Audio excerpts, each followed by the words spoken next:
Welcome back. Now, once you've created a list, you can then create a form so that you can place that form either on your website or use the web-based form to begin collecting names and email addresses. And so to do that, you're going to go to this space right here at the top, and you're going to click Forms and Surveys. You'll then scroll down and click this button that says Create Form.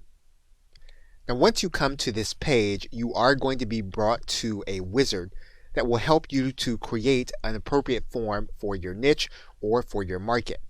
And you'll see a number of templates available here in this area, and you can choose the one that's going to be most appropriate.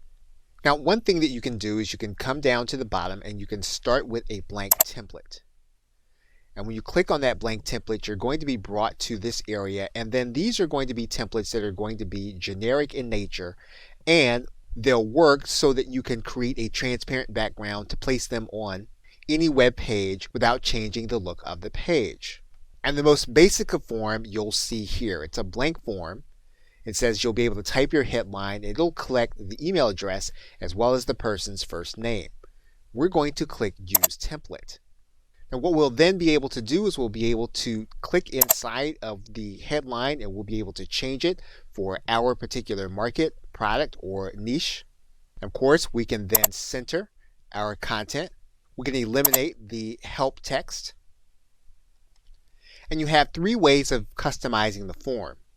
You can add in fields. You can change the layout of the form. So for example, we can make the form wider if we want.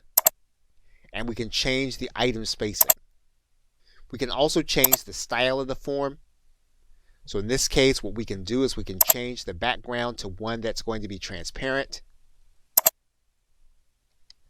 And once we've made our customization, we can then click OK. And once we have the form in a manner in which we want it, we can also then create a thank you page. We can make our thank you page very similar. In this case, what we're going to do is go to the style area. We're also going to change this background to transparent. We're going to click OK. And then we can take our form and then we can save and publish the form. Once we get to the publication page, we have a couple of choices. We can take this code and place it on our website.